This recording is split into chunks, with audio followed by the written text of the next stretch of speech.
ஓம் சாந்தி. 25/7/2024 காலை முரளி பாப்தாதா மதுபன். சாராம்சம்: இனிய குழந்தைகளே, குட்டிகரண விளையாட்டை நினைவு செய்யுங்கள். முழு சக்கரத்தினதும் பிரம்மாவினதும் பிராமணர்களினதும் ரகசியம் இவ்விளையாட்டினுள் அமைந்துள்ளது. கேள்வி: சங்கம யுகத்தில் குழந்தைகளாகிய நீங்கள் அனைவரும் தந்தையிடமிருந்து என்ன ஆஸ்தியை பெறுகின்றீர்கள்? பதில்: இறை புத்தி ஆகும். கடவுள் தன்னிடமுள்ள தெய்வீக குணங்களை எங்களுக்கு ஆஸ்தியாக வழங்குகின்றார். எங்களுடைய புத்தி வைரத்தை போன்று தெய்வீகமானதாகின்றது. இப்பொழுது நாங்கள் பிராமணர்களாகி தந்தையிடமிருந்து மாபெரும் பொக்கிஷத்தை கோரிக்கொள்கின்றோம். நாங்கள் எங்களுடைய புத்தியை சகல தெய்வீக குணங்களாலும் நிரப்பிக் கொள்கின்றோம். ஓம் சாந்தி. இன்று நல்ல சகுனங்களை கொண்ட தினமாகிய சத்குருவார் தினமாகும். சில தினங்களும் அதிமேன்மையானவை. சத்குருவார் தினம் அதிமேலானது என கூறப்படுகிறது. நல்ல சகுனங்களை கொண்ட விருட்சாபதியின் தினத்தன்றே குழந்தைகள் பாடசாலைகளிலும் கல்லூரிகளிலும் சேர்க்கப்படுகின்றார்கள். தந்தையே இந்த மனித உலக விருட்சத்தின் விதையும் அமரத்துவ ரூபமானவரும் என்பதை குழந்தைகளாகிய நீங்கள் இப்பொழுது அறிவீர்கள்.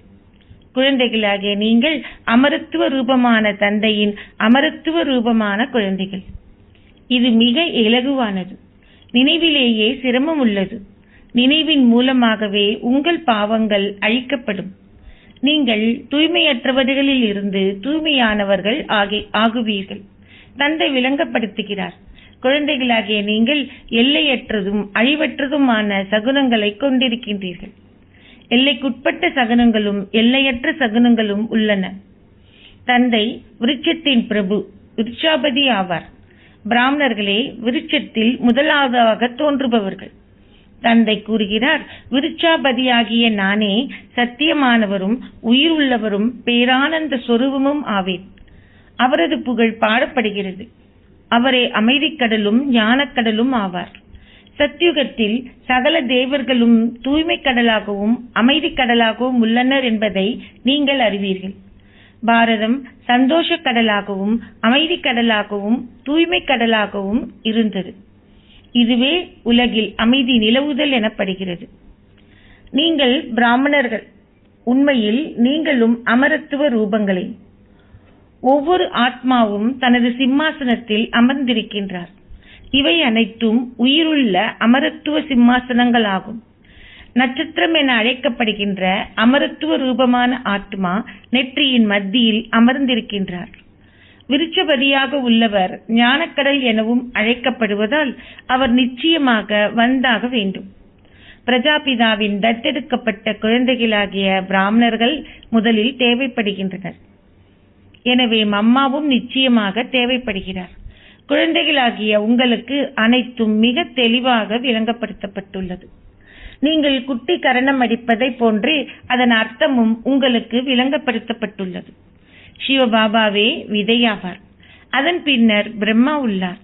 பிராமணர்கள் பிரம்மா மூலமாகவே உருவாக்கப்பட்டிருக்கின்றார்கள். இந்நேரத்தில் நீங்கள் பிராமணர்கள் என்றும் பின்னர் தேவர்கள் ஆகுவீர்கள் என்றும் நீங்கள் கூறுகின்றீர்கள். முதலில் நாங்கள் சுத்ர புத்தியை கொண்டிருந்தோம். தந்தையே எங்களை இப்பொழுது மீண்டும் ஒரு முறை அதி உன்னதமான புத்தியை கொண்டவர்களாக்குகின்றார். அவர் எங்களது புத்தியை வைரத்தை போன்று தெய்வீகமானதாக்குகின்றார். அவர் குட்டி கர்ணத்தின் ரகசியங்களையும் உங்களுக்கு கூறுகின்றார். சிவபாபாவும் பிரஜாபிதா பிரம்மாவும் உள்ளனர். தத்தெடுக்கப்பட்ட குழந்தைகள் அவர்களின் முன்னிலையில் அமர்ந்திருக்கின்றனர். நீங்கள் இப்பொழுது மிகவும் பரந்த எல்லையற்ற புத்தியை கொண்டவர்கள் ஆகியுள்ளீர்கள். பிராமணர்களாகிய நீங்கள் பின்னர் தேவர்கள் ஆகுவீர்கள். இப்பொழுது நீங்கள் இறை புத்தியை கொண்டவர்கள் ஆகின்றீர்கள்.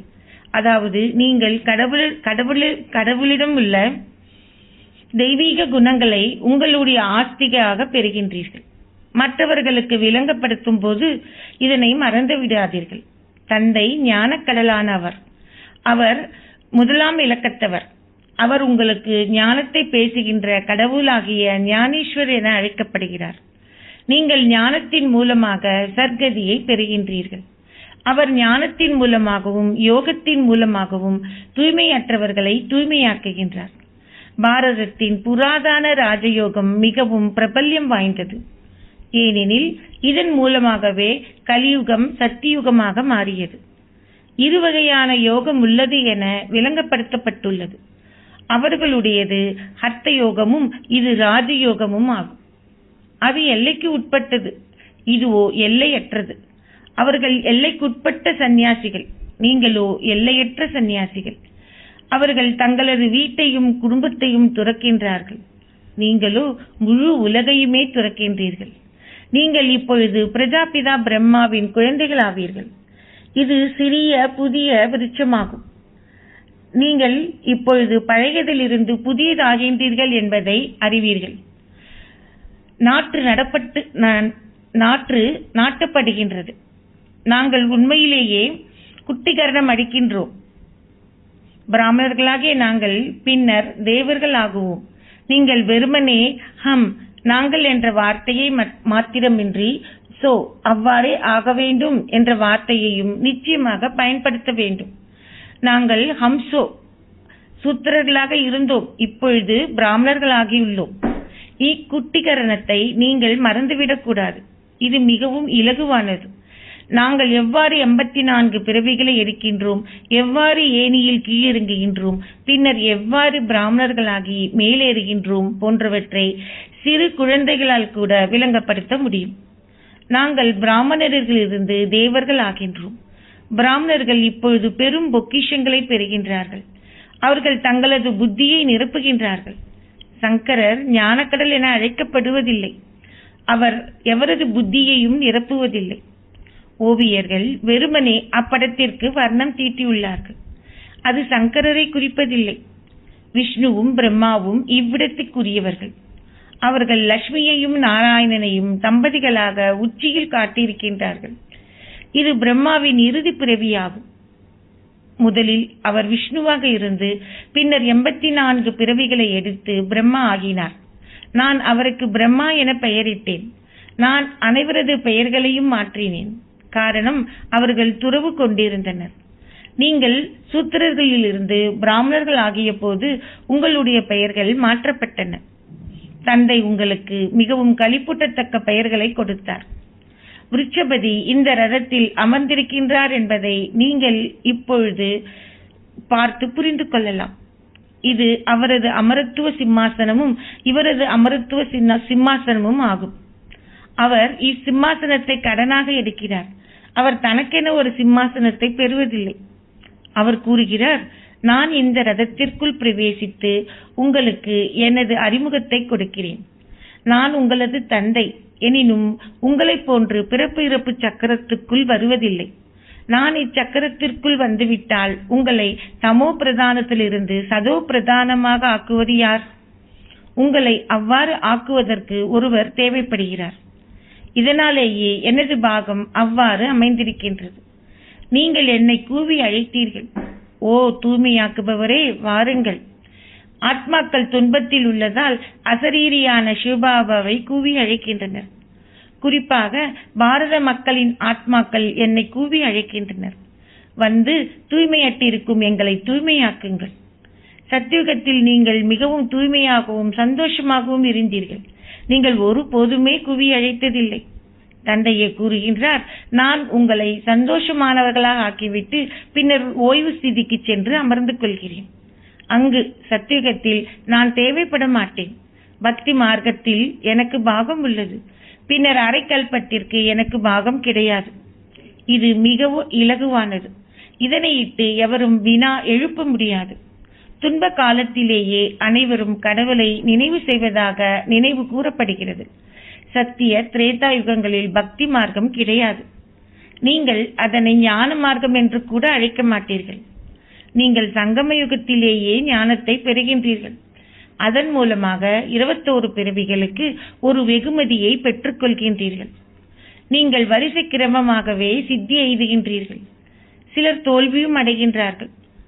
உங்களுடைய யுத்தம் இப்பொழுது நிகழ்ந்து கொண்டிருக்கிறது. தந்தை பிரவேசிக்கின்ற ரதம் பிரம்மா வெற்றி அடைவதையும் பின்னர் குமார்கா போன்ற விசேஷ அன்பிற்கினிய குழந்தைகளும் வெற்றியடைவார்கள் என்பதையும் நீங்கள் அறிவீர்கள். அவர்கள் ஏனைய பலரையும் தங்கள் போன்று ஆக்குகின்றார்கள். எனவே இது ஒரு குட்டிகரணம் என்பதை குழந்தைகளாகிய நீங்கள் உங்களது புத்தியில் வைத்திருக்க வேண்டும். சிறு குழந்தைகளால் கூட இதனை புரிந்து கொள்ள முடியும். இதனாலேயே பாபா கூறுகின்றார், இதனை குழந்தைகளுக்கு கற்பியுங்கள். அவர்களுக்கும் தந்தையிடம் இருந்து ஆஸ்தியை பெற்றுக்கொள்ளும் உரிமை இருக்கின்றது. அது அவர்களுக்கு மிகையாக இருக்காது. சிறிதளவு ஞானத்தை அறிந்து கொண்டாலும் அது ஒருபோதுமே அழிக்கப்பட மாட்டாது. அவர்கள் நிச்சயமாக ஸ்வர்க்கத்திற்கு செல்வார்கள். கிறிஸ்து ஸ்தாபித்த கிறிஸ்துவ மதம் அத்தகையதோர் பெரிய சமயமாகும். தேவ தர்மம் அதைவிட பெரியது. அது ஆரம்பத்தில் இருந்தது. அது 2 யுகங்களுக்கு நீடித்தது. எனவே அதன் ஜனத்தொகையும் பெரியதாகவே இருந்திருக்க வேண்டும். எனினும் அவர்கள் தங்களை இந்துக்கள் என அழைத்துக் கொண்டார்கள். பின்னர் 330 மில்லியன் தேவர்கள் இருப்பதாக அவர்கள் கூறுகின்றனர். அவ்வாறாயின் அவர்கள் ஏன் தங்களை இந்துக்கள் என அழைக்கின்றனர்? மாயை அவர்களது புத்தியை முற்றிலும் அழித்துவிட்டாள். அதனால் அவர்களது நிலைமை இவ்வாறு ஆகிவிட்டது. தந்தை கூறுகின்றார், மாயையை வெற்றி கொள்வது சிரமமானதல்ல. நீங்கள் ஒவ்வொரு கல்பத்திலும் மாயையை வெற்றி கொள்கின்றீர்கள். நீங்கள் ஒரு சேனை ஆவீர்கள். ராவணனாகிய 5 விகாரங்களை வெற்றி கொள்ள உதவுகின்ற தந்தையை நீங்கள் கண்டுவிட்டீர்கள். உங்கள் மீது இப்பொழுது வியாழ திசை உள்ளது. பாரதத்தின் மீது சகுனங்கள் உள்ளன. இப்பொழுது ராகுவின் சகுனங்கள் உள்ளன. விருட்சபதியாகிய தந்தை வருவதால் நிச்சயமாக பாரதத்தின் மீது வியாழ திசை இருக்கும். அனைத்தும் இதில் உள்ளடக்கப்பட்டுள்ளது. நீங்கள் நோய்களில் இருந்து விடுபட்ட சரீரத்தை பெறுவீர்கள் என்பது குழந்தைகளாகிய நீங்கள் அறிவீர்கள். அங்கு மரணம் என்பதற்கான கேள்வியே கிடையாது. அது அமரத்துவ பூமியாகும். இன்னார் இன்னார் மரணித்து விட்டார் என நீங்கள் கூற மாட்டீர்கள். அங்கு மரணம் என்பதே கிடையாது. நீங்கள் ஒரு சரீரத்தை நீக்கி இன்னொன்றை எடுப்பீர்கள். சரீரம் ஒன்றை எடுப்பதிலும் நீக்குவதிலுமே சந்தோஷமே உள்ளது. துன்பம் என்பதே கிடையாது. இப்பொழுது வியாழ திசை உங்கள் மீது உள்ளது. அனைவர் மீதும் வியாழ திசை இருக்க முடியாது.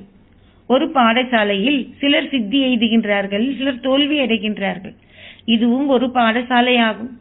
நீங்கள் ராஜயோகம் கற்பதாக கூறுகின்றீர்கள். அவ்வாறாயின் அதை உங்களுக்கு கற்பிப்பவர் யார்? எல்லையற்ற தந்தையே ஆவார். எனவே நீங்கள் பெருமளவு சந்தோஷத்தை கொண்டிருக்க வேண்டும். இதில் வேறு எதுவுமே கிடையாது. தூய்மையே பிரதானமான விடயமாகும்.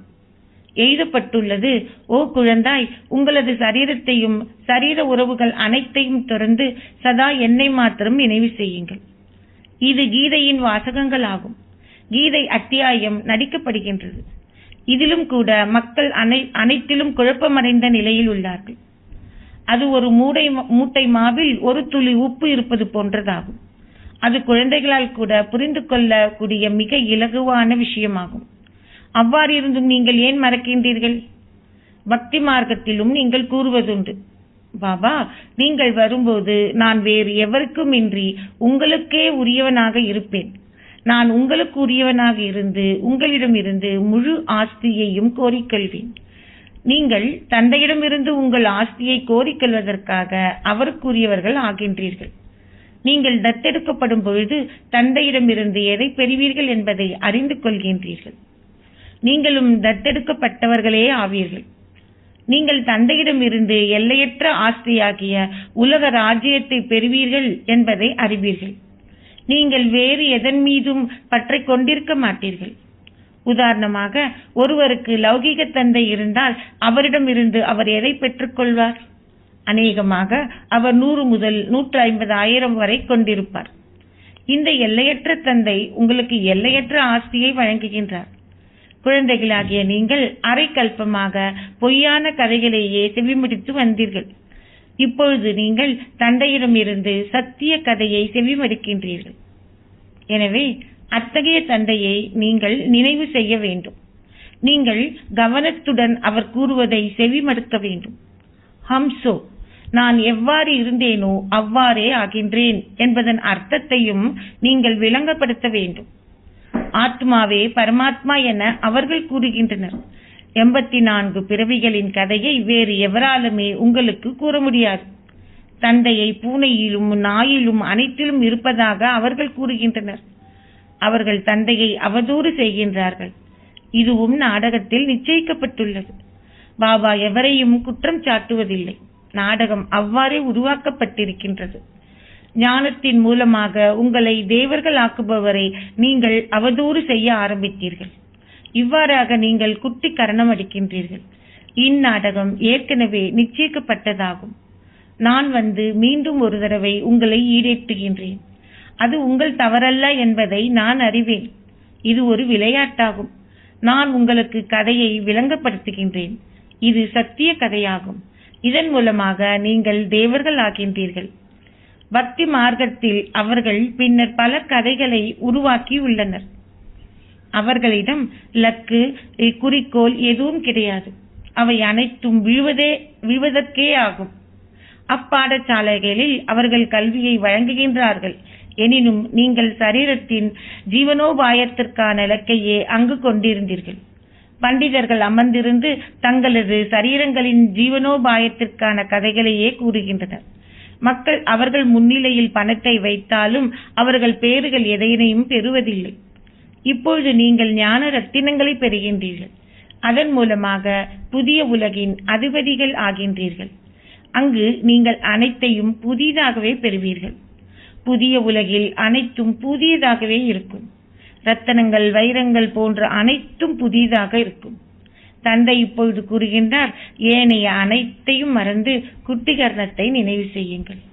பக்ரிகளும் யாத்திரையின் போது குட்டிகர்ணம் அடிப்பார்கள். சிலர் இப்போதும் காலால் நடந்து செல்கின்றார்கள். இப்பொழுது அவர்களிடம் மோட்டார் வாகனங்களும் விமானங்களும் கூட இருக்கின்றன. ஏழைகளால் அவ்வாறு செல்ல முடியாது. அதிக அளவு நம்பிக்கை கொண்டவர்கள் காலால் நடந்து செல்கின்றார்கள். விஞ்ஞானத்தின் மூலமாக நாளுக்கு நாள் பெருமளவு சௌகரியங்களை நீங்கள் பெறுகின்றீர்கள். அது தற்காலிக சந்தோஷமே ஆகும். விமானம் ஒன்று நொறுங்கும் போது அது பெருமளவு சேதத்தை விளைவிக்கின்றது. அப்பொருள்களால் தற்காலிக சந்தோஷம் ஏற்படுகிறது. எனினும் இறுதியில் அதனால் மரணமே சம்பவிக்கின்றது. அது விஞ்ஞானம். உங்களுடையதோ மௌனமாகும். தந்தையை நினைவு செய்வதால் உங்கள் நோய்கள் அனைத்தும் குணமாகுவதுடன் நீங்கள் நோய்களில் இருந்து விடுபட்டவர் ஆகுவீர்கள். சத்தியுகத்தில் நீங்கள் என்றும் ஆரோக்கியமானவராக இருந்தீர்கள் என்பதை இப்பொழுது புரிந்து கொள்கின்றீர்கள். இந்த 84 பிறவிகளின் சக்கரம் தொடர்ந்தும் சொல்கின்றது. தந்தை ஒரே ஒரு தடவையே வந்து உங்களுக்கு விளங்கப்படுத்துகிறார். நீங்கள் என்னை அவதூறு செய்தீர்கள். உங்களையே அறைந்து கொண்டீர்கள். என்னை அவதூறு செய்ததால் நீங்கள் சூத்திர புத்தியை கொண்டவர்களாகி விட்டீர்கள். சீக்கியர்கள் கூறுகின்றனர், பிரபுவை நினைவு செய்தால் நீங்கள் சந்தோஷத்தை பெறுவீர்கள். அதாவது மன்மன பவ ஆகுங்கள். 2 வார்த்தைகளே உள்ளன. ஆனால் பெருமளவு உங்கள் தலைகளை மோதிக்கொள்ள வேண்டியதில்லை. தந்தை வந்து இதனை விளங்கப்படுத்துகிறார். பிரபுவை நினைவு செய்வதால் நீங்கள் 21 பிறவிகளுக்கு சந்தோஷத்தை பெறுவீர்கள் என்பதை இப்பொழுது புரிந்து கொள்கின்றீர்கள். அவர் அதற்கான பாதையையும் உங்களுக்கு காட்டுகிறார். மக்களுக்கு சரியான பாதை தெரியாது. ஒவ்வொரு கணமும் என்னை நினைவு செய்து சந்தோஷத்தை பெறுங்கள். உண்மையில் சத்தியுகத்தில் நோய்கள், துன்பம் போன்றன கிடையாது என்பதை குழந்தைகளாகிய நீங்கள் அறிவீர்கள். இது பொதுவான விடயமாகும். அது சத்தியுகம் என்று கூறப்படுகிறது. இதுவோ கலியுகம் என்று கூறப்படுகிறது. உலக சக்கரம் தொடர்ந்தும் சுழல்கிறது. விளக்கம் மிகவும் சிறந்தது. இது ஒரு குட்டி கரணமாகும். இப்பொழுது நீங்கள் பிராமணர்கள், பின்னர் நீங்கள் தேவர்கள் ஆகுவீர்கள். இவ்விடயங்களை நீங்கள் மறந்து விடுகின்றீர்கள். நீங்கள் குட்டி கரணத்தை நினைவு செய்தால் இந்த ஞானம் முழுவதையுமே நினைவு செய்வீர்கள். நீங்கள் இரவில் நித்திரைக்கு செல்லும் முன்னர் தந்தையை இந்த விதமாக நினைவு செய்ய வேண்டும். அதன் பின்னரும் நீங்கள் கூறுகின்றீர்கள், பாபா, நான் உங்களை மறந்து விடுகிறேன். மாயை மீண்டும் மீண்டும் உங்களை மறக்கச் செய்கின்றாள். இது மாயையினுடைய உங்களது யுத்தமாகும். பின்னர் அரைக்கல்பத்திற்கு நீங்கள் அவளை ஆட்சி செய்கிறீர்கள். தந்தை உங்களுக்கு இலகுவான விஷயங்களையே கூறுகின்றார். இது இலகு ஞானம், இலகு நினைவு எனப்படுகிறது. தந்தையை நினைவு செய்யுங்கள். வேறு எந்த சிரமத்தை அவர் உங்களுக்கு கொடுக்கின்றார்? பக்தி மார்க்கத்தில் நீங்கள் அதிக அளவு சிரமங்களை கடந்து வந்தீர்கள். ஒரு காட்சியை பெறுவதற்காக மக்கள் தங்களுடைய கழுத்தை கூட வெட்டுவதற்கு தயாராக இருந்தனர். அவர்கள் காசியில் தங்களை அர்ப்பணித்துக் கொள்வார்கள். ஆம், தங்களது புத்தியில் நம்பிக்கை கொண்டு அதனை செய்பவர்களுடைய பாவங்கள் அழிக்கப்பட்டுவிடும். பின் அவர்களுடைய கர்ம கணக்கு புதிதாக ஆரம்பிக்கும். எவ்வாறாயினும் அவர்கள் என்னிடம் வரமாட்டார்கள். என்னை நினைவு செய்வதன் மூலமாகவே பாவங்கள் அழிக்கப்படுமே என்று தற்கொலை செய்வதன் மூலம் அல்ல. என்னிடம் எவரும் வருவதில்லை. இது மிகவும் இலகுவானது. வயதானவர்களும் அத்துடன் இளையவர்கள் கூட இந்த குட்டி கர்ணத்தை நினைவு செய்ய வேண்டும். அச்சா, இனிமையிலும் இனிமையான அன்புக்குரிய, எப்போதோ தொலைந்து இப்போது கண்டுபிடிக்கப்பட்டிருக்கும் குழந்தைகளுக்கு உங்கள் தாய் தந்தையாக இருக்கும் பாப்தாதாவின் அன்பு நினைவுகளும் காலை வந்தனங்களும்.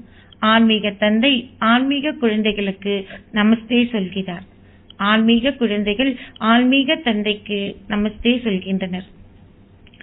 தாரணைக்கான சாராம்சம். 1.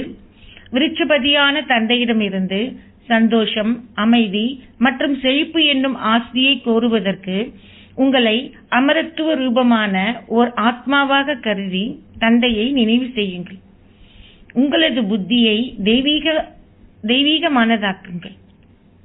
2. தந்தையிடம் இருந்து சத்திய கதையை செவிமடுத்து அதனை ஏனையோருக்கும் கூறுங்கள். மாயையை வென்றவர்களாகுவதற்கு மற்றவர்களை உங்களுக்கு சமமானவர்களாக்குகின்ற சேவையை செய்யுங்கள். ஒவ்வொரு கல்பத்திலும் நீங்களே வெற்றியாளர்கள் என்பதும் தந்தை உங்களுடனேயே இருக்கின்றார் என்பதும் உங்கள் புத்தியில் நிலைத்திருக்கட்டும். ஆசீர்வாதம். பலவீனமாக இருப்பதில் இருந்து பலசாலியாகுவதன் மூலம் சாத்தியமற்றதை சாத்தியமாக்குகின்ற ஒரு தைரியசாலி ஆத்மா ஆவீர்களாக. குழந்தை தைரியசாலியாக இருக்கும்போது தந்தை உதவுகிறார் என்ற ஆசீர்வாதத்தின் அடிப்படையில் நீங்கள் நிச்சயமாக தூய்மை ஆவீர்கள் என்ற திட சங்கற்பத்தையே நீங்கள் முதலில் கொண்டிருந்தீர்கள். தந்தை உங்களுக்கு பல மில்லியன் மடங்கு உதவியை வழங்கினார். அவர் கூறினார், ஆத்மாக்களாகிய நீங்கள் ஆதியாகவும் அனாதியாகவும் தூய்மையாக இருந்தீர்கள். நீங்கள் பல தடவைகள் அவ்வாறு ஆகியுள்ளீர்கள். தொடர்ந்தும் அவ்வாறு ஆகுகின்றீர்கள். முன்னர் பல தடவைகள் என்பதன் விழிப்புணர்வின் மூலம் நீங்கள் சக்திசாலிகள் ஆகியிருக்கின்றீர்கள். பலவீனமாக இருந்த நீங்கள் பலசாலிகளாகி மக்களிடம் சவால் விட்டு கூறுகின்றீர்கள். உலகை நாங்கள் நிச்சயமாக தூய்மையாக ஆக்குவோம். அதனை அனைவருக்கும் செய்தும் காட்டுகின்றீர்கள். இல்லறத்தில் வாழ்ந்து கொண்டு தூய்மையாக இருப்பது கடினம் என ரிஷிகள், முனிவர்கள், மகாத்மாக்களும் கருதுகின்றார்கள். நீங்களோ அது மிக மிக இலகுவாகும் என கூறுகின்றீர்கள். ஸ்லோகம். சத்தியம் செய்வது திட சங்கற்பம் கொள்வதாகும்.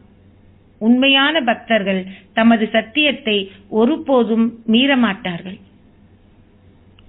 ஓம்